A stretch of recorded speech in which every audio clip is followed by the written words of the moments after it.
strong. So I still have him favored here. So these lineups are interesting. Ulti went with Hunter, Paladin, Priest, Rogue, and then Itachi just went with the Druid, Hunter, Rogue, Warlock, which for most of this THL meta has been regarded as the big four, just the four best overall, most versatile classes. And Ulti going with Paladin and Priest, which are both a little bit less popular. I would say Priest definitely less popular. And HSA has liked that this season a lot. They've liked bringing both Priest and Paladin. I think in part because of how well they match up against the big four. So I do expect this to be close. I think Itachi is still going to take it. Yeah, I do expect it to be pretty close just based on these. I tend to agree with that. I do think that that he's gonna take this one on not only the strength of the lineup, but as you mentioned, the strength, the quality of his play.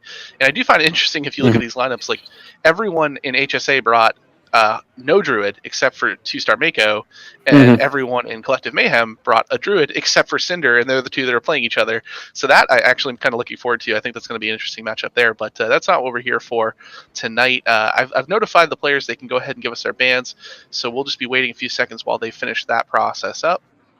While we're waiting for them to give us our bans, just a quick look over at the Sylvanas playoffs. Or finals, I should say, not even playoffs. It's just one game there as well, with the early lead to Bon Voyage over the Ugly Mucklings with a Shadow Ranger 3-2 victory over Jerry Damage. And I will say I predicted a win for Jerry Damage in that one. Mark, I don't quite remember what your pick was in that one. I believe I actually picked Shadow Ranger for that. Yeah. I think I was against the grain on that one, so that sounds about right. And just in case people have not been, fully aware of the schedule, I know we're very sporadic right now as far as the streaming is concerned. Definitely take a look at the blog. We have the updated streaming schedule as of this moment, at least what we know that the players will be playing. So if you're ever wondering when we're going to be going live, that is the best way to find. Like I said, it's right on the blog. The next stream will actually be tomorrow night. It's going to be 10 p.m. again, and that will be a Sylvanas match, Wildfire versus Starlax. So make sure you tune back in for that. And that was one that was just decided today, so I don't think a lot of people are probably aware that that match is happening. So we will get all these on stream for you guys, and hopefully, have some good matches across the board. And it looks like the bans are rolling in right now, so let's take a look here. So Itachi banned his Paladin. A little technical difficulty, I guess, on the screenshot. Waiting back here, to so the just waiting. Just waiting for. Okay. Gotcha. Yeah, we're not going to have I don't think we're going to have a DQ, so to speak, or anything like that. I think we're just going to have here. They'll have to do it via email instead of by the deck. Oh, instead of Right. Yeah, I think totally he fine. Didn't leave a deck unplayable, or I think he left a deck unplayable. Ultimate did, so I think that's not going to show up on the bar. Okay, yeah, shouldn't be too big of an issue. Yeah. Going back to the streaming schedule. So currently there are 2 Silver matches that have not been scheduled yet. I know Jack and Ironfire were both competing in DreamHack Atlanta, so they just decided to wait until afterwards to decide that. But everything else is scheduled, and we have streamers for. I want to say all of the ones that are scheduled. Maybe there's one where we're still missing a caster or something. But yeah, that'll be on the blog. Once the delay catches up, I'll try to remember to drop a link to the blog there so y'all can see the full streaming schedule. Appreciate that. Let's see if we have an up. Nothing yet. We're going to try to get you guys live by 10 though, so that way we can make sure you guys all get into bed, as I'm sure everyone's got work tomorrow. Myself included. All right, Ultimate has banned the Druid, so Itachi will not have his Druid available. Definitely, yeah, that ban makes a lot of sense. I agree. I think that does make a lot of sense. So that being said, I think we should let these guys get going. So I'm going to let them know, and we will, I think, have Itachi on the bottom, if I'm not mistaken. Yes, I believe we will. All right.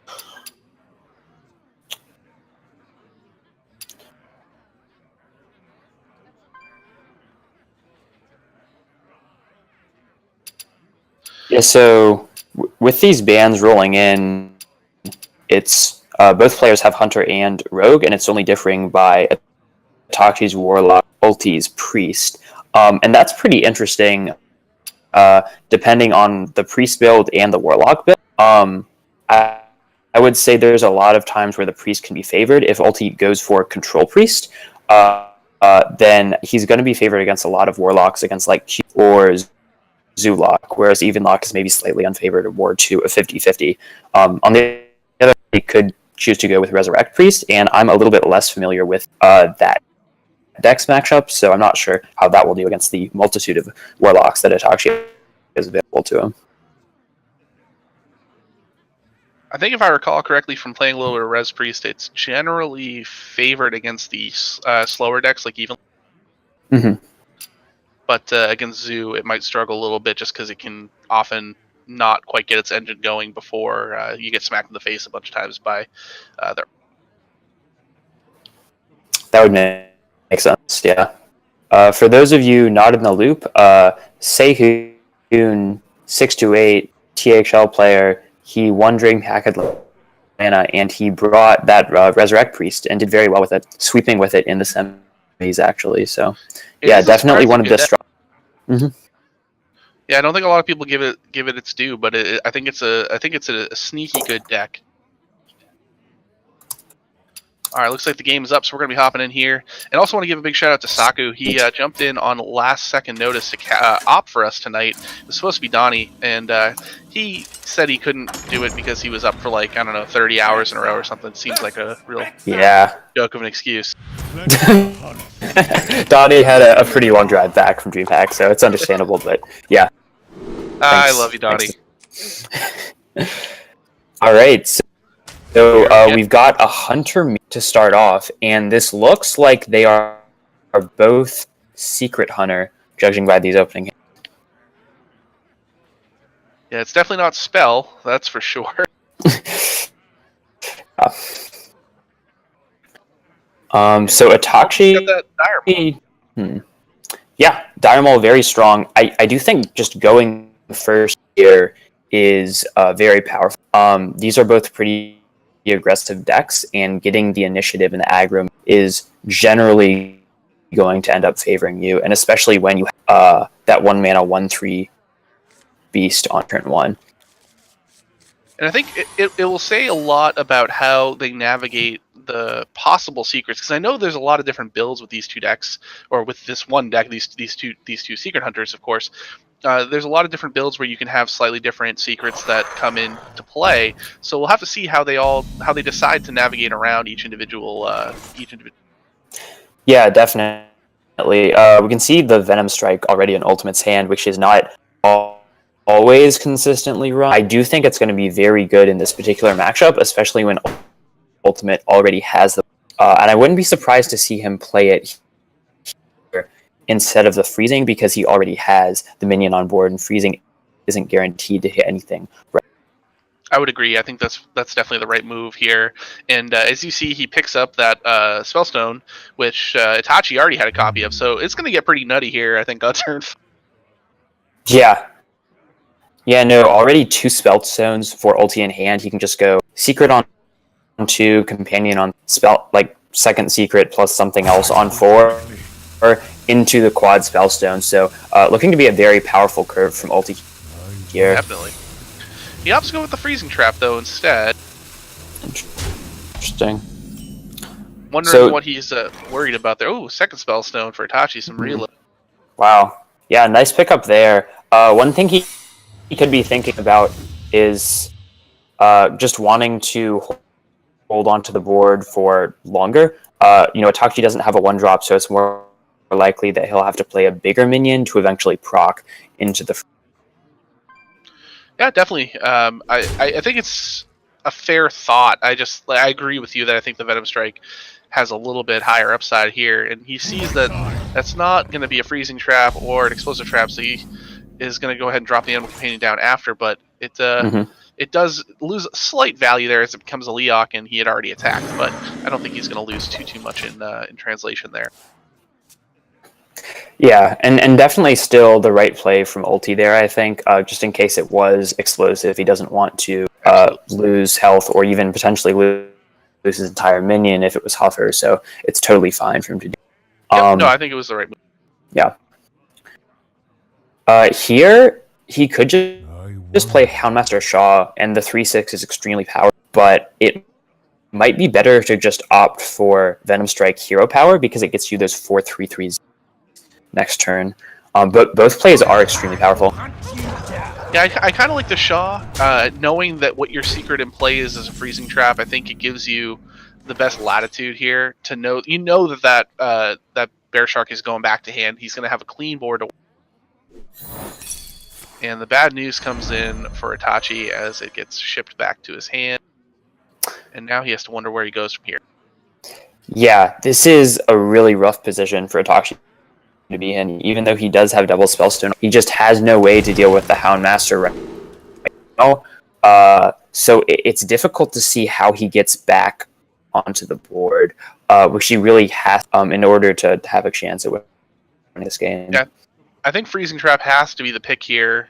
Secret Keeper, Dire Mole, we're a little bit beyond how their usefulness. I guess he's going to grab Secret Keeper and pair it up with the Wandering Monster rather than... Yeah, this does give him a fully upgraded Spellstone, so over the next 2 turns, he can just play 4/3/3s each. So yeah, looking ahead to the next 2 turns, this definitely affords him the most tempo, but I think he may just be too far behind at that point because I believe we're going to see the Spellstone come down here, and that's just going to be such an overwhelming board presence for ulti.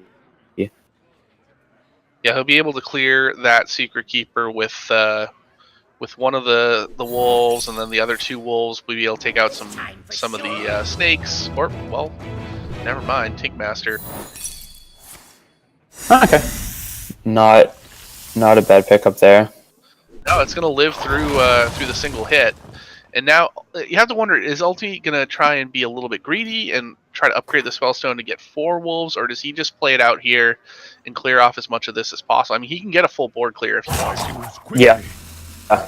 I think he just wants to play out the Spellstone here. Having I would agree. The full, yeah, he's gonna have 5 minions on board against 0 minions from Itachi, and in an aggro mirror, when you're already at 30 health, it's difficult to see him losing from there. And sure, it's fine to just not clear off these 1/1s either and push damage because they're not doing a ton here. It does leave him open to the kill command though. So. Yeah, I was going to say that is the one downside here, and the punish is going to immediately make itself known. Though on a positive note for Ulti, that is a very reactive turn for Itachi. Doesn't allow him to get any board presence, and he's still going to take at least 6 damage, if not 8, from the hero power included. And I have to think we're going to see a tracking dig here. Yeah. The tracking is fine. I'm surprised by Itachi. Subject 9 instead. Yeah, I agree with the Subject 9. I'm interested why Itachi didn't coin out the Eagle Horn Bow there to try to get back the board a little bit more and instead hero power. I'm not sure what he's saving the coin for in particular. I do like the Subject 9 here. He doesn't have to tracking and potentially lose secrets off of it that he would get for the Subject 9. And again, it just extends the board lead that Ulti has. And I think there's just nothing in hand right now that really is going to get this board back. And he can clear the wolf. That still leaves 9 in play. Plus a hero power is 11. Nope, he's going to kill command. So he does have, again, a little bit of a reactive turn, though. Yeah, I mean, if Itachi can somehow just completely clear off the board, he has great follow-up with the Spellstones. But with all these secrets Ulti has and the Houndmaster, it's difficult to see him clearing off the board. He can just Houndmaster, take a value trade, maybe be tracking first if he wants to, and he's still very far. Yeah, if he trackings into kill command here, that would be 5, 7, 9, 11 damage, which would basically be guaranteed death next turn, barring a Rexar.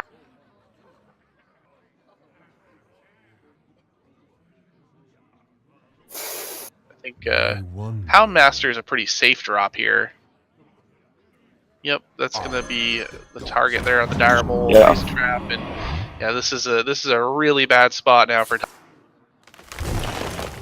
Yeah, I guess slight misordering by not tracking first really doesn't make a huge difference here. Yeah. I don't think there's going to be any punish there, unfortunately, for Itachi. Yeah. And Rexar. Well, yeah, it's with the freezing trap. Not still really going to be enough. Yeah, Itachi just concedes. And a fairly quick 1-0 for Ultimate to take the Secret Hunter mirror match.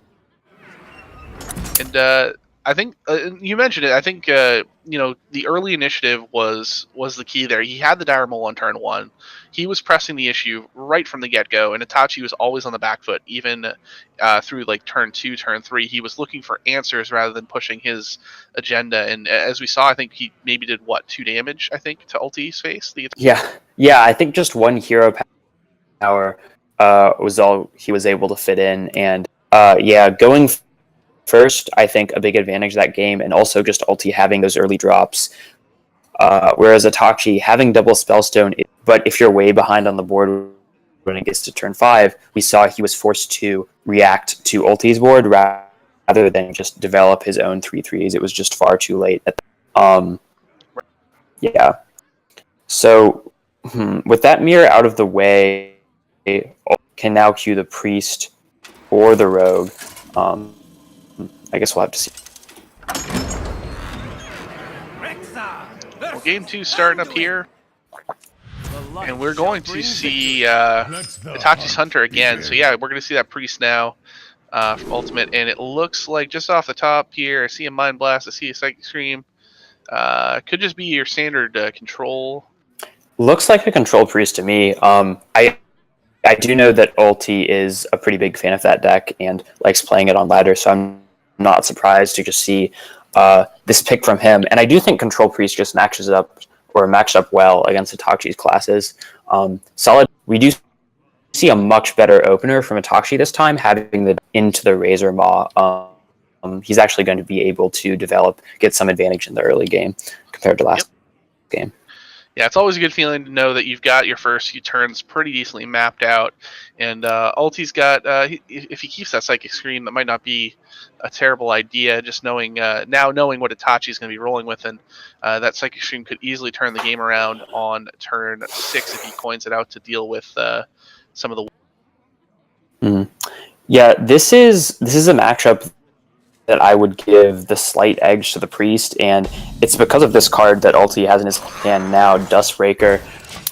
Even it absolutely destroys Spellstone boards and is very good against other aggressive boards here. So Ulti's looking to be in a pretty good... Itachi's going to have to push a lot of aggression early and try to develop minions that are up 3 health to try to defend against this double dust. And he grabs a second Dustbreaker too, which is obviously an activator for the first guy, but he's going to need to find a Primordial Drake or something else that will allow him to activate the second one when he needs it. Right. But I think that he shouldn't have too much of a problem finding that over the next few turns. I think this type of deck usually runs, maybe 7 or 8 dragons total. Yep. Yeah.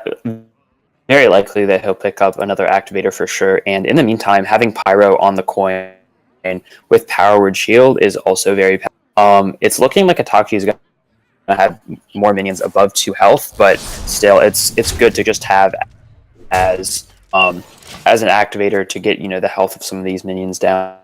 And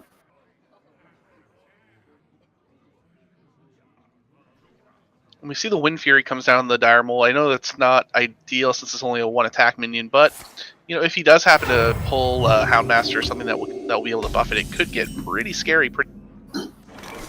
Yeah, for sure. I mean, just to Leok here, that's already 2 more damage. Yeah, definitely seemed like the best pick overall from Ulti. And now this board cannot be completely cleared by Dustbreaker.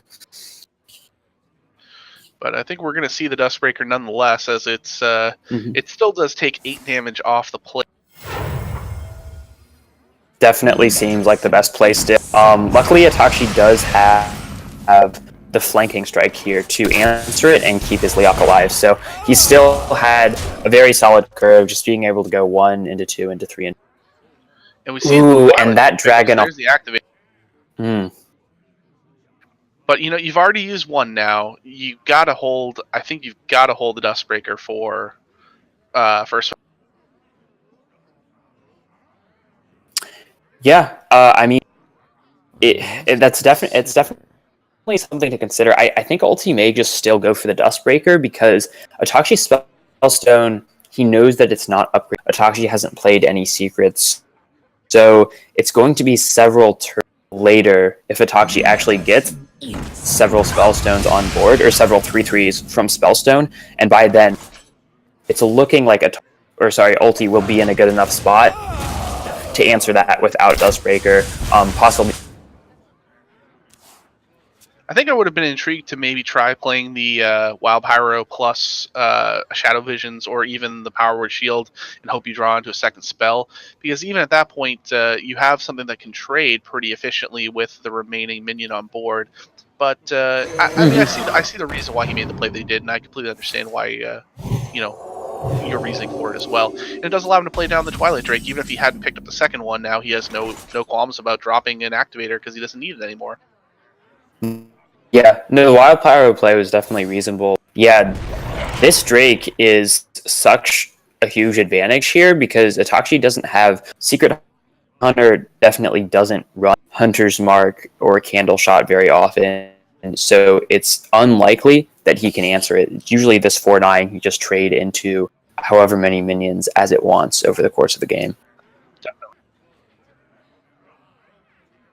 I wonder. We see Ultimate picked up the Northshire Cleric, so if he does want to go ahead and clear some board, he can go ahead and get a draw out of this. Yeah, I like going with the Cleric. I think Ulti is in such a favorable spot that he doesn't have to aggressively play for the board with something like Second Drake, although that's also a fine. Sure. He could just opt to Cleric and try to draw for DK. Actually, he's going to go ahead and just seize as much of the board as possible right now. This is fine too. I mean, as we talked about, the Secret Hunter doesn't really have any comeback mechanisms, so just pushing as aggressively for the board as possible is very... and with the double Holy Fire, and it's going to be hard for Ulti to lose to any sort of burst, just because he does have that burst heal, so he doesn't really have to be afraid about that. So I think it's very reasonable to just play out the Drake and Pyro. Now, interesting there that he used the kill command to clear off the Pyro rather than using it to go fake. I was kind of thinking he might Seeker Keeper and Hero Power there and hold the kill command because he knows he had Bear Shark in hand for an activator on it, but nope, he chose to clear off the 3. That was my first thought as well. The benefit of kill commanding the Pyro, his Houndmaster is very likely to stick because Holy Fire is really the only access to single target removal that this deck typically. So I think he was just trying to protect his minions there. Unfortunately, Ulti did have the Holy Fire and was able to get the full clear. And we're just going to see a hand dump now from Itachi, and he does pick up the first secret of the game, but he's now completely on the back foot at this point, even though he does have a significant health advantage. Ultimate can pretty much take this in any direction he wants, and we see a Mind Blast in hand, we see a Shadow Visions, could pick up a second Mind Blast. And he's got the Holy Fire, of course, as well. So right now he's got 10 damage that can go direct to face in hand. That was an extremely divine hand pick from Ulti. We did not get to see those options at all, but I think it's definitely the right pick out of any of the possible that could have been in Ulti's deck. So now we've seen that it's not Freezing Trap, it's not Explosive Trap, so he's got to know that it's something that's going to trigger on a minion attack unless it's... And here comes the Venom Strike down, so that will be I mean, it's a small concern. It's definitely going to clear one of these minions off unless he decides to just Holy Fire straight away to take out the 2/3, which he could very... I think it's fine. With your opponent out of cards, the only significant draw Secret Hunter has is Subject 9. And even then, that's not even drawing minions that you would need the Holy Fire for. It's just drawing secrets. So I think it's totally reasonable to get... okay, actually, this is way better than Holy Fire, because you draw he's just gonna two take cards. all the draw. Yeah. And I mean, on top of that too, I guess Rexar could be a card that you'd want to see if you're Itachi, just because of the value that it can generate. But is he too far gone? Yeah, that's tough. I mean, we don't see the Rexar here. If Itachi gets Rexar next turn, he might have a very slight chance to come. But even then, the Rexar is it's going to deal 2 damage to everything. So Ultimate is going to have 2 more draws off of Northshire Clear with the Divine Hymn. And even another one here with the Wandering Monster proc. So it's just very likely that Ultimate's going to end up drawing into Anduin or into Alexstrasza, and he's just going to be able to end the game before Itachi gets any sort of reasonable value off of him. And Ulti did pick up his second Mind Blast, so he was not able to Shadow Visions that. Yep. And Itachi can see. Yeah, we're not even going to see any more. Yeah. And that's a 2-0 hole now, and Ulti's got Itachi on the ropes. Do we see the Hunter again here? Yeah, it's tough. I mean, at this point, Itachi's got to win with all of his decks against the...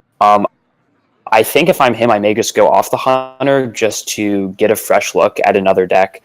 Very frustrating lose 2 games in a row with the same deck, so there may be a little bit of tilt. I mean, I guess I'm interested to is there a better deck in his lineup for a Rogue match?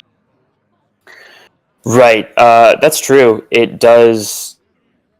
the playoffs are for best of 5, and they're for points, and not just about.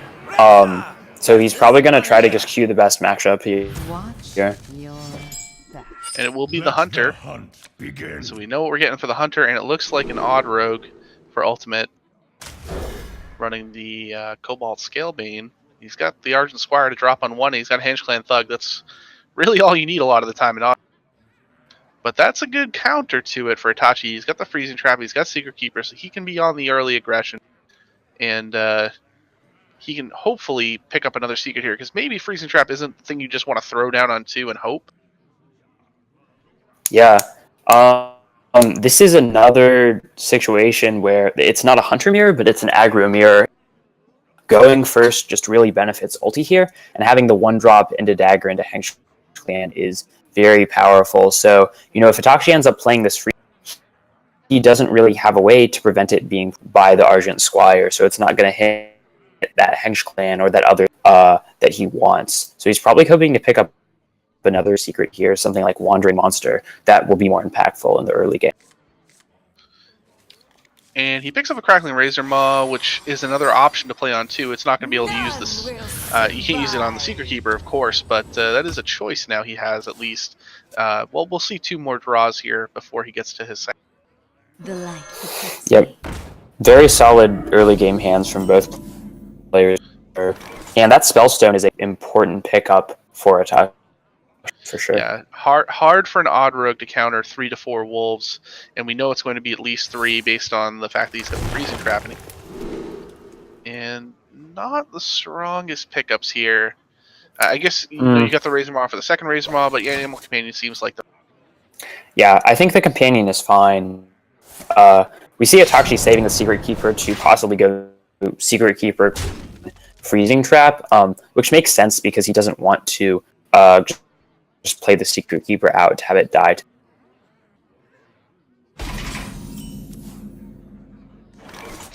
And we see Ulti hold back on the Dagger, which is usually a good indicator of, hey, I've got a Henge Clan Thug in my hand. Yep. Yeah, fairly solid read there, but still gonna be pretty good for Ulti here. And this Secret Keeper is actually going to stay alive if Ulti chooses to go with the Henge Clan, which I'm sure he will because of the Freezing Trap. So Itachi will have a way to answer this Henge Clan if he wants by trading in plus the Eagle.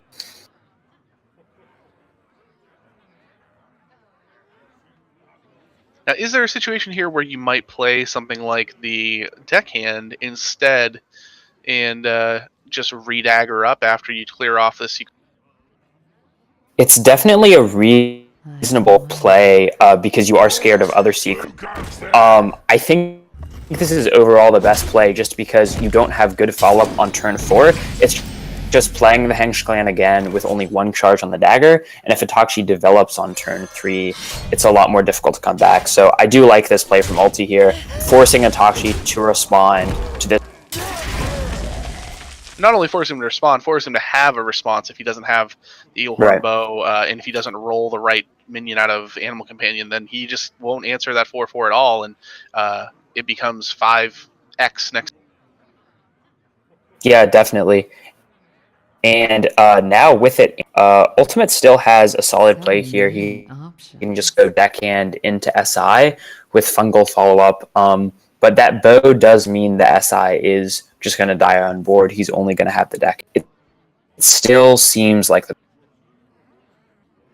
I mean, ultimately, if you do that, it's fine because you're still taking away the final charge of the Eelhorn bow, which is, obviously the massive advantage of the Eelhorn bow in a Secret Hunter is the fact that it just seems to live forever.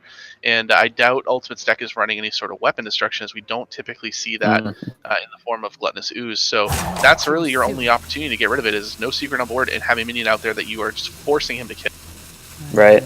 And I actually don't hate this play going for the Argent Squire instead, because it sets up for Fungal much better. It keeps the SI in hand instead of the deckhand, and Fungal on just 1 minion on the Argent Squire doesn't become so bad now because you are getting a ton of out of the Divine Shield. Firefly is a pickup here for Ultimate. Not really that powerful here on turn 5. Definitely an activator for potential Vile Spine Slayer, something of that nature. But let's see what he chooses to do here. I think, do you SI7 into the 2/4 to clear that off with your dagger? I wonder. Yeah, I like that a lot. Just playing, the Firefly SI and I think you can even...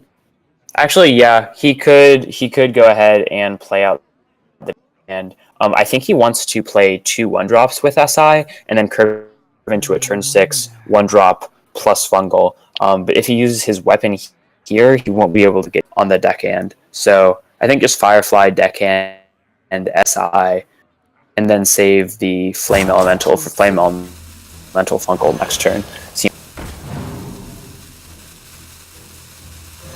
This guy's toast.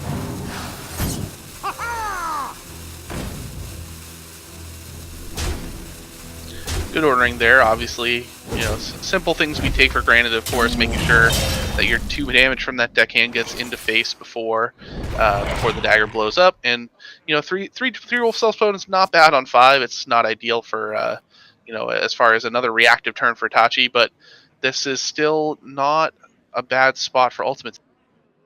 Yeah, no, this is really great. He still has the Fungal. He can just Fungal between the 1/2 and the Argent Squire, and he has a really good value trades into these. And Ulti's in a point now where he can pretty much just take value trades for the rest of the game and probably end up winning because of that. I kind of like the thought of holding the Flame Elemental, to be honest. I don't know if the 1/2 is necessarily that helpful for you on the board when you already have a pretty wide board. I like that. Yeah, saves it for a Vile Spine. Yeah, or another SI. Yeah, absolutely. I think that's very... you're not scared, and it also plays into Explosive Trap a little bit, so probably not necessary to play that out for him.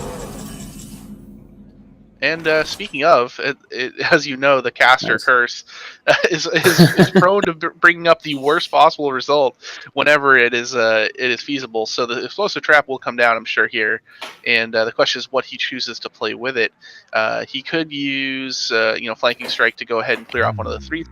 And I think that's what. It looks like he's just going to go ahead and ensure a pretty clean board. And now the only way anything really lives here is if a Fungalmancer gets dropped down in addition to what's on the board right now. But that's not going to be the case, unfortunately, for Ultimate, and he's going to get the bad news here when he does eventually attack. Yeah. And yeah, I believe he will just go ahead and attack into the explosive after, of course, clearing this 3/3. So he can still go Scalebane, Firefly, Flame, and have a pretty solid board. But we can see Itachi will have ways to deal with the Scalebane with the kill command in hand. Still ends up being very close. This Baku in hand is really not what Ulti wants to see here because it's not going to be playable at all next turn.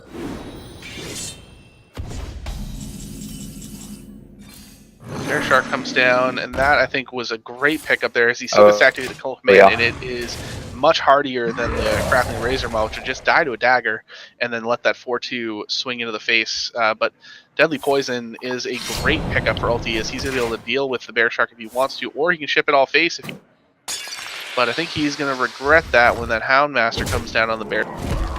Yeah, this does set up lethal, so I think it's still. But yeah, a slight punish here because Itachi has 2 cards that can take advantage of having Beast on board, and that's a great wow. I'm kind of surprised he didn't take the Wind Fury on it, to be honest. But it does ensure that he has to put the dagger into the 6/4 and can't go ahead and use the Flame Elemental to clear it off, I suppose. So that actually, nope, it made sense. Yeah. I think it was fine. Ulti thinking about just playing this Baku because if you don't play it here, it's not getting played for the rest of the game, and it does threaten lethal. So Itachi is going to be forced to trade into it or deal with it in some way. Well, Flanking Strike will help a little bit. Yep. As he will have a full board Pass clear, to and he's going to have to get. He missed. I think he meant to attack with the. I think he meant to attack with the 3/3 instead. Yeah, well, he could have attacked with the 4/3 and the Dire Mole and cleared off, right? And then had the 3/3. Even not making that mistake, it would have been very difficult for Itachi to come back in that position. And I would say because he was that Ulti could have had.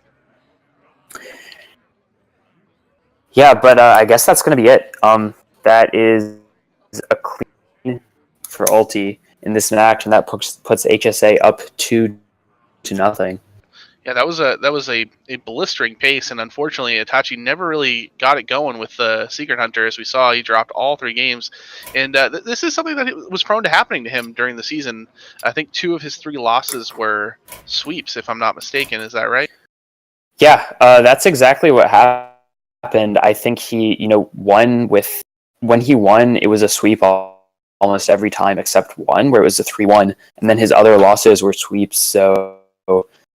Yeah, definitely some huge highs and very low lows for Itachi that season, and we saw it there too. Outside of the misplay at the very end, I'm not really sure what he could have done in any of those games, unfortunately. Yeah, but really well played by Ulti throughout that entire match. Yeah, it seemed like for the most part, solid plays. Yeah. Yeah, I would say I know we had some questions on the mirror as far as the ordering of the secrets, but as it came down to it, we saw 3-0 sweep, and you're doing something right if you win 3 games in a row, especially against a player of Itachi's caliber. So no complaints, I'm sure, for HSA on that one as they move to not only the win tonight, but now a 2-0 in the series. So that's a pretty commanding lead. That's going to put them now at 8 points to 1.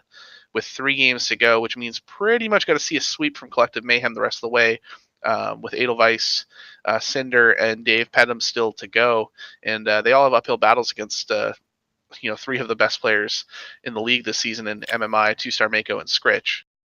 Yeah, I mean Scritch we saw at DreamHack Atlanta at one point was in the top. He didn't make top 16, but at one point he was in the top 16 of players when he was 3-1 after round 4. Unfortunately, after that, he didn't do as well and ended up making the cut. But as a 5 seed, being able to get off to that great of a start at a major HCT event like DreamHack Atlanta, says a lot for the caliber of play. But on the other hand, his opponent Dave ended up finishing top in the side event at DreamHack. Very strong tournament results from both of these players. I think both of them are definitely 5 seed caliber, so that should be a great match. Well, I think for what it's worth, these teams you don't make the finals unless you've got some quality players on your team, and I think if anybody can pull out the reverse sweep, so to speak, of the series, it would be Collective Mayhem. And the remaining games this week, Wednesday will be the next chance you get to see.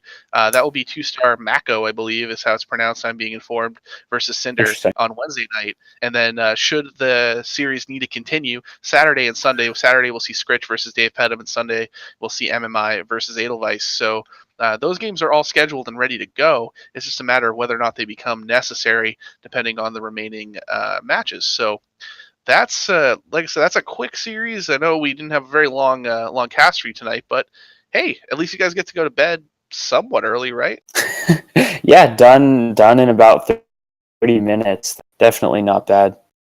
Yeah, done in 30 minutes is the way I like it. So let's I guess we'll call it a night here. Always fun to hang with you, Markshire, and I will say that we are going to be back again to cast another game, and we'll actually be back for that Cinder versus 2-star Mako game on Wednesday, I believe. Is that the one that we're Yes, I believe it is. I'll have to check the schedule again, but yeah. So hoping that one is a little bit closer. And as always, we appreciate everybody who came out tonight on a random Monday night. And if you have not done so, we always appreciate any sort of subscribe you can do. It's always free with Twitch Prime, so it helps us to make higher quality streams. It helps us to increase the quality of the content across the board. Any sort of follow, any sort of subscription is very appreciated, and it makes Saku very happy. He's told me that it makes him happy in the tummy, and it puts food on his table, so to speak. So we will call it here tonight, and we will be back with you tomorrow night with Wildfire versus Starlax in Game 2 of the Sylvanas Finals. Anything you'd like to say before we head off, Mark? Not much. I enjoyed watching the games, even though I obviously wish the outcome was a little bit different. But very good play from both players tonight. So looking forward to casting. Absolutely. Thank you guys for coming out, and have a great night.